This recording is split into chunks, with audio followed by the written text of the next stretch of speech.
चीन पर राज्यसभा में बोले राजनाथ, चीन ने 38,000 वर्ग किलोमीटर पर किया कब्जा। एलएसी पर अब तक नहीं हो पाया समझौता, चीन की कथनी और करनी में है अंतर। संसद में शुरू हुआ थाली पर विवाद, रवि किशन ने किया पलटवार, कहा वीर शिवाजी की भूमि पर बंद करो ये पाप। रवि किशन ने उठाया था बॉलीवुड में ड्रग्स का मुद्दा। चुनाव के पहले मुसीबत में फंसे ज्योतिरादित्य सिंधिया, राज्यसभा चुनाव में कथित तौर पर जानकारी छिपाने का है मामला, चुनाव आयोग ने सिंधिया से मांगा जवाब। कोरोना काल के बीच मॉनसून सत्र से कई सांसदों ने ली छुट्टी, मनमोहन, चिदंबरम सहित 13 सांसदों ने ली छुट्टी, मेडिकल ग्राउंड्स पर लिए हैं अवकाश। आम आदमी पार्टी ने बीजेपी पर लगाया आरोप, कहा भाजपा शासित कई राज्यों में इस महामारी के दौरान हुए घोटाले, आपदा में अवसर बनाते हुए कोरोना काल में किया भ्रष्टाचार।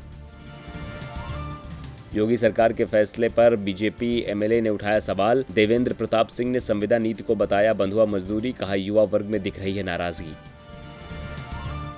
केंद्र के मेडिकल स्टाफ का डाटा न होने वाले बयान पर भड़की इंडियन मेडिकल एसोसिएशन, कहा दो तरफा है सरकार, कभी कोरोना वॉरियर्स कहती है तो कभी उन्हें शहीद का दर्जा देने से करती है इनकार। कोरोना से गई है अब तक 382 डॉक्टरों की जान। आज है प्रधानमंत्री का 70वां जन्मदिन, युवा इस दिन को बेरोजगारी दिवस के रूप में मना रहे हैं। विपक्ष ने सरकार पर साधा निशाना, कहा सरकार कब तक रोजगार देने से हटेगी पीछे। हैशटैग बेरोजगारी दिवस ट्विटर पर कर रहा है ट्रेंड।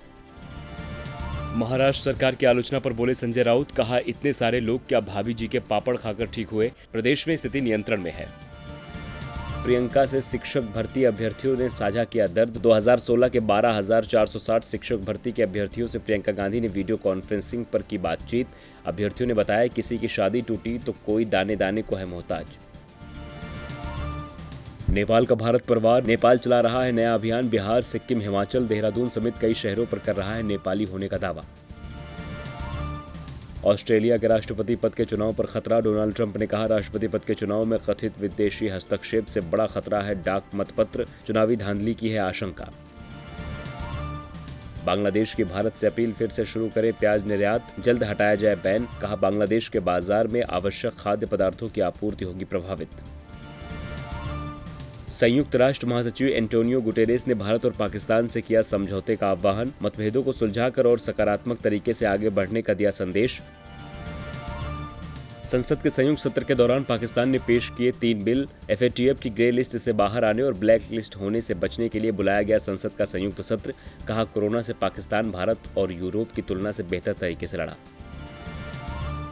रिया ड्रग केस में नाम आने पर एक्ट्रेस रकुल प्रीत सिंह पहुंची हाईकोर्ट। रकुल प्रीत ने अपने खिलाफ हो रही मीडिया कवरेज को रोकने की मांग की, मामले में कोर्ट में सुनवाई है जारी। बायोपिक में ऋतिक रोशन के काम करने पर सौरभ गांगुली ने रखी शर्त, कहा पहले मेरी जैसी बनानी पड़ेगी बॉडी। आईपीएल में सट्टेबाजी पर नजर रखने के लिए बीसीसीआई ने स्पोर्ट्स रडार की ली मदद। स्पोर्ट्स रडार आईपीएल के दौरान सट्टेबाजी से जुड़ी अनियमितताओं पर रखेगा नजर। आईपीएल 2020 में आज होगा टूर्नामेंट का आगाज, चेन्नई सुपर किंग्स और मुंबई इंडियंस के बीच मैच से होगी टूर्नामेंट की शुरुआत। भारत के साथ कारोबार विस्तार पर विवाद के बाद टोयोटा ने दी सफाई, कहा भारतीय बाजार के लिए प्रतिबद्ध, अगले कुछ वर्ष 2000 करोड़ से ज्यादा का करेगी निवेश।